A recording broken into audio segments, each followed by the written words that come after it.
dzoka zvakare nedzimwe nhau dzikunetsa kutaura kwandiri kuita kudai. Nyaya yekutanga indakakonfyuziwa ndikura nhema. Kuri kuita challenge yebhandi kuti vanhu vakapfeka bhandi bheuti rekera rinenge rakapenya kudai nezvewaiti nemajombo. Tikati ko chii chaitika mwana manje ndakatoona chitenderera ndazodii paya tazoramba tichiona mascreenshots ari kutenderera. Guys, I don't know why hangu vanhu vakafunga kuti kudai susu wangu asina kupfeka zvakanaka. Ndakatarisa mapikicha aya ndikuona vanga vakapfeka hanzu yavo chena nebheuti ravo rinoratidza kuti pamwe zvaida kuti zvimecha. Handisi kuti I'm not a fashionista saka handizonyatsoziva kuti pakuchena zvofanira kufamba sei, but ndo zvandakaona. And it's cold right now, kuri kutora zingamboiti. So handizoti vaifanira kupfeka maheels here kana vaifanira kupfeka chii, or else pamwe jombo ravo vanhu havana kurifarira here kana kuti kudii. I am still confused on why people ended up mocking or imitating her dressing like that. But I kind of thought kuti in as much as yes munhu achifanira kupfeka mini kana kuti zvakashama kuri kumbatonhora zvikwadi kukwekweta kuti zvekuseka. Saka vanhu vakatanga kuseka.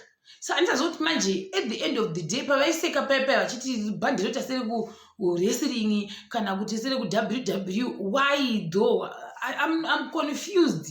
Like seriously speaking, I'm still confused. Maybe pane rimwe picture rakandiita miss out randisina kunyatsa kuona zvakanaka kuti nditi why vanhu vakaseka. Ndakatoona sekuti vanga vakachena, ndo maonero andakaita. Asi rakatrendeswa paya zvikanzi we have found jombo raekera. If I'm not mistaken, handizoziva kuti pamasaizi apa ndo nhau yavaisekerera kuti saizi yeshangu yavo yakakura here. Saka ino kana saizi yeshangu yakakura vodii, vochekwa shangu shoka here kuti vapfeke saizi 5 inofitana navo madzimai mazhinji. Tichitori ipapo pashoka saizi ipapapo. Some of us shoka dzedu dzakakura, dzakambakura zvekutoenda kuti unongotoda kutoita 699 nekupfekera nevarume. Saka handizozivi kuti ndo paibva point futi here dzekuseka jombo dzavo dzavanga vakapfeka. Asi I'm confused. Saka ndo zvezvimwe zvinhu zvandakanotisa kuti zvaitirenda zuru ndikatoconfusika. Asi that's why I can say panhau iyi kuti neniwo ndiri no confusion kuti why vanhu vaiseka bhande ravo neshangu dzavo. I don't know. Tochibva ipapo toenda panhau yabhudhi mwamwari Prophet Madungwe. Prophet Madungwe vakangobuda vakangonzi vakaita interview. Vaita interview mwamwari Prophet Madungwe ndokuti zvokwadi as we are speaking ndofunga nyakirikini munhu wamwari TB Joshua vakatosvika vakaacceptwa kuheaven.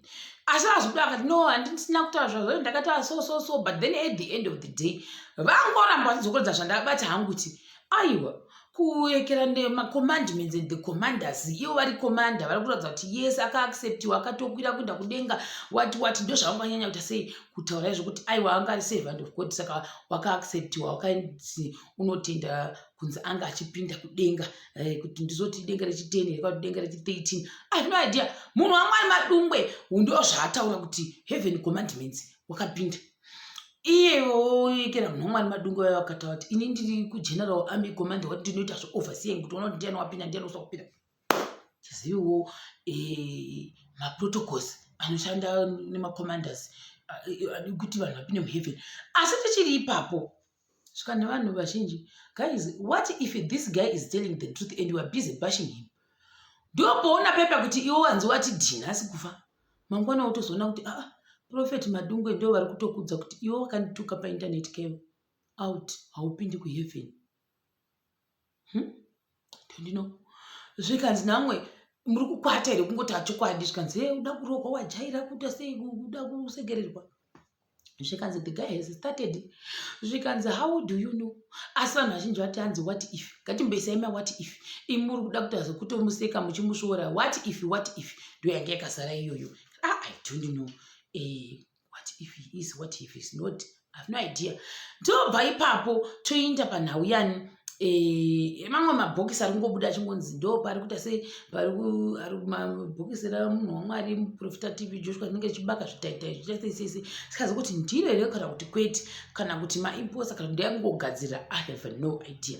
Tobvapo toinda panhau yeimwe ingati ikambani but haisi muZimbabwe, iri kushe kwenyika company. Iri kushe kwenyika kudaiwo, so ine machina vedu vatukura nhema.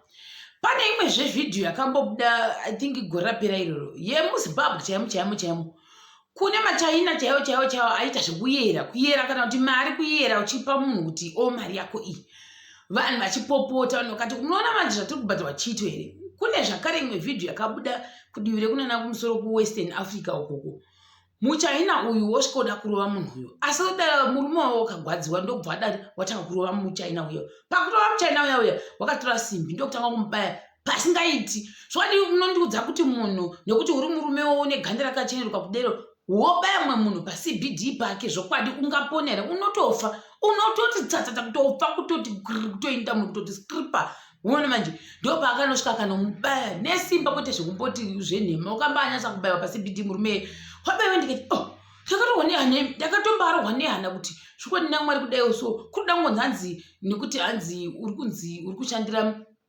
muChinese company uchikubaya pakadero panhu pasingamboiti zvafana kurohwa panhongonya unoinda. Muona manje ndo zvandakandotisa izvezvo.